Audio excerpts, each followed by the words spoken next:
They were just going through the motions. And what I discovered is when you have no joy, you have no spark. Welcome to the Leadership Snapshot Podcast. I'm your host, Dr. Sarah Andrews.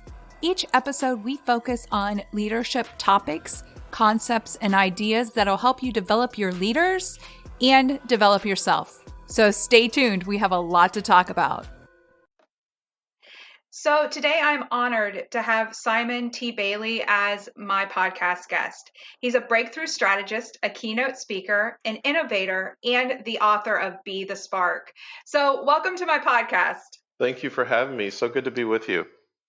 Yeah. So can you tell us about Be the Spark?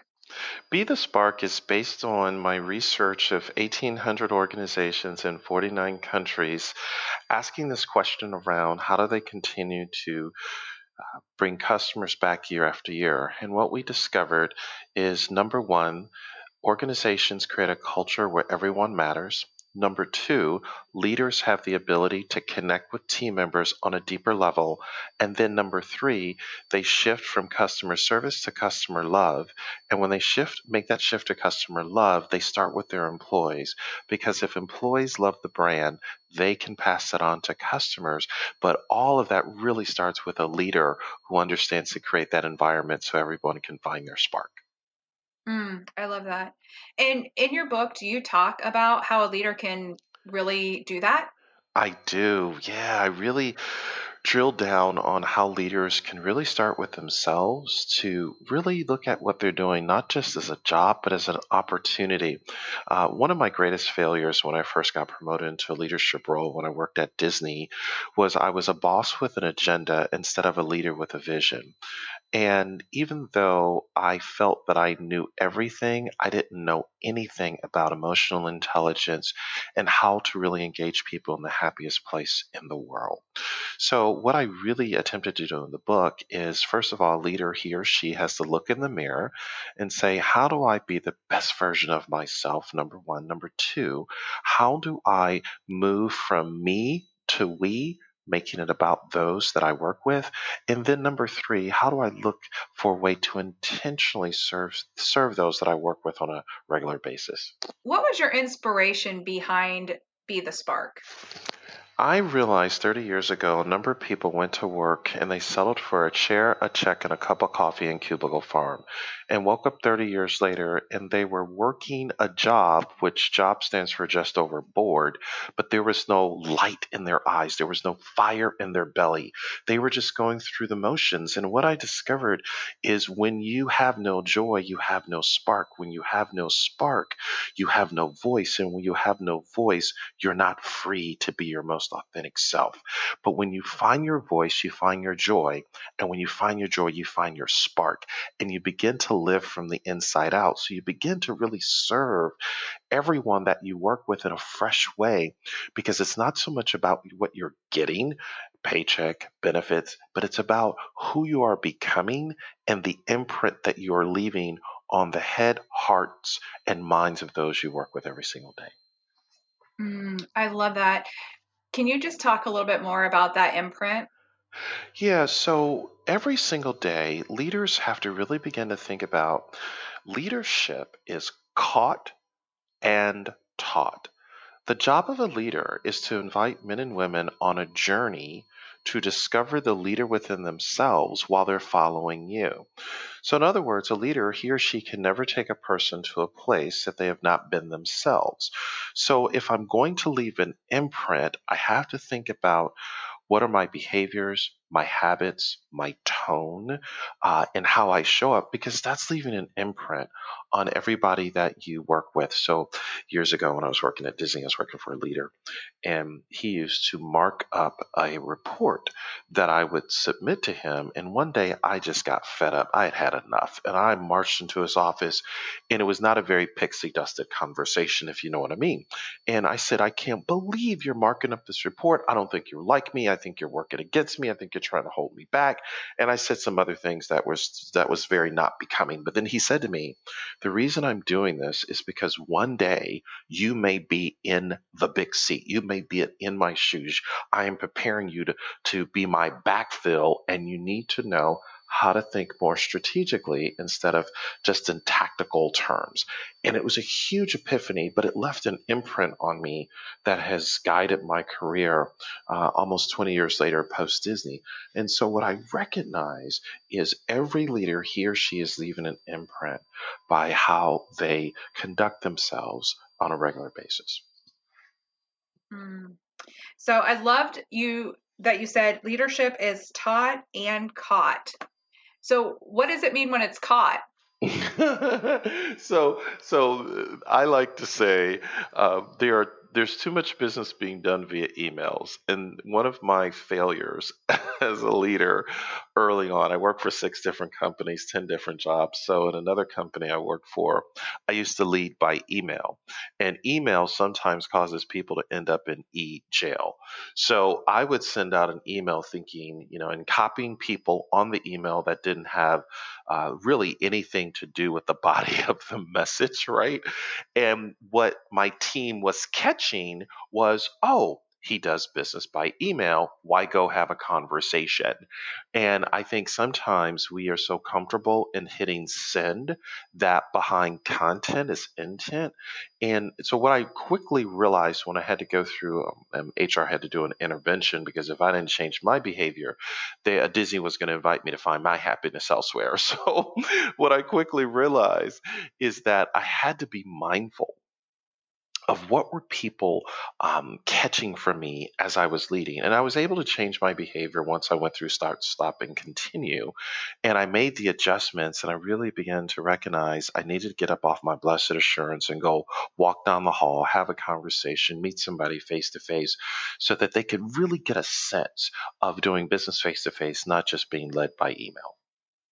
I love that. I think that right there is such an important lesson for a lot of newer leaders who are trying to make an impact because they want to do a good job and they're killing people with email and no personal connection. Exactly.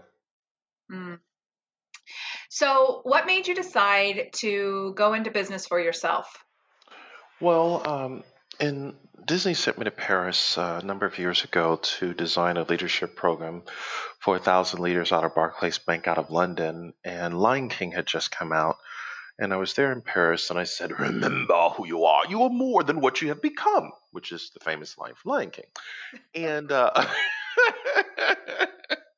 I just had a moment there, King I Mufasa love it. moment. I'm sure this is a first on your podcast. It was, but that's awesome. So people came up to me. They're like, "Oh my god, we had goosebumps the entire time you were talking. It was not from the air condition. Like, what's your deal?" And what I recognized that day in Paris, I found my voice. So I went back to my hotel room and I asked myself 3 questions: What would I do if I knew I couldn't fail? What would I do if no one paid me to do it? What makes me come alive? And that third question came out of a book I was reading at the time by an author named John Elridge. And John says in his book, Wild at Heart, don't ask what the world needs. Ask what makes you come alive, because what the world needs are people who come alive. And when I read it, it was just like the 4th of July fireworks went off in me. And I said, that's it.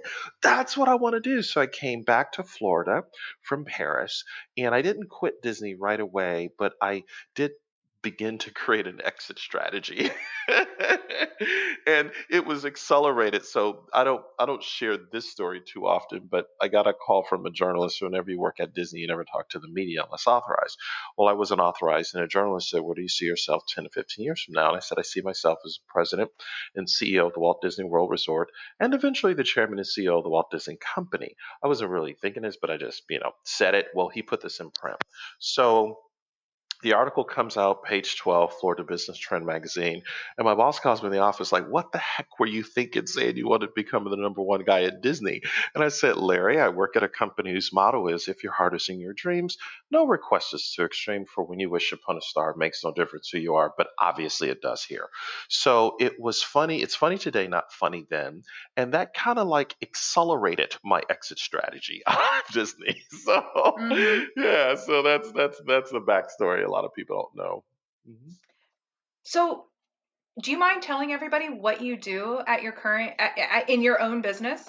Yes. So I have the distinct honor of sparking brilliance in individuals, leaders of teams, nations, and systems to really understand how do we create sustainable transformation every day in every way. And I do that through obviously the 10 books that I've written. I have 3 courses on LinkedIn Learning, and I've worked almost in 49 countries thus far, getting ready to go to our 50th country. And I work from the leadership level all the way down to frontline, equipping them with tips, tools, and techniques on how do you sustain what I call brilliance in an organization. How do you spark it? How do you create that culture? And yeah, so that's what I do. That's awesome. Would you offer any advice to someone who wants to be like you? First of all, I would say get a journal and start writing everything you learn every single day, every week, every conversation, every meeting. What was your key takeaway? Because we're now in a world where people can Google just about anything. And what organizations are looking for, are you an original voice or an annoying echo? So, really hone in on your thought leadership. That would be number one. Number two, put yourself in a room that is smarter than you, where you are just stretched beyond belief, because it will raise and expand your capacity for thinking. So, quick example, about 7 years ago, I was on a plane and the guy sitting next to me, he and I started talking, and his name is Dr. Peter Evans, a PhD from MIT. And at the time, he was the director of global strategy for GE. And he was responsible for looking 15 years into the future. Well, for the next 2 hours, this guy is talking, and I am taking copious notes. I mean, he was talking about stuff that was just so above me, I felt like I was about to choke. But it was probably one of the most expanding conversations I've ever had. So anyone looking to do this work, you got to be around smart people, because if you're the smartest person in the room, then you're in the wrong room. I think the third thing is, and this is something that people have heard: leaders are readers, and readers are leaders. And to add a twist to that is, it's not just enough to read or lead, but you have to synthesize information. So how do you pull from many schools of thought and come up with an original idea that says, here's a way to think about it? And so for me, there's an idea that comedians have used, but I decided to leverage it in business, and it's called Vujade. So deja vu has been there, done that, but Vujade is going there doing that. Vujade is seeing it for the first time. So when you think of Uber, Airbnb, and all of the names that we know, it's very Vujade. So anyone looking to be, I think, in this space has got to begin to say, what's my thought leadership that's uniquely different? Like one of my favorite things that I like to do is to read from authors that I wouldn't normally read from, and what am I taking away, and then what's my twist on what they're saying. I love it. Any final words of advice or things that you think my listeners need to know?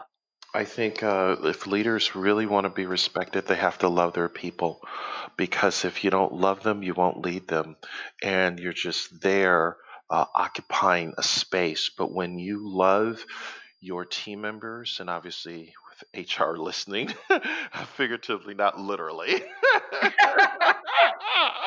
because we might be saying bless your heart, right? So um, I think you gotta love your people, but you can't you won't be able to love your team members until you love who you are. And when you love who you are, what you begin to discover is not about what you can take from people, but it's about what you can give to them. And men and women will go the extra inch and find that spark, not because they have to, but because they want to. And it's because they're with a leader that values them as a human being, not just a human doing. Mm. Simon, thank you so much for taking the time to talk to me today. Oh, my pleasure. Thank you. If you enjoyed this podcast, make sure you subscribe so that way you can hear new podcasts that come out every week. Embrace your journey, and we'll talk to you next week.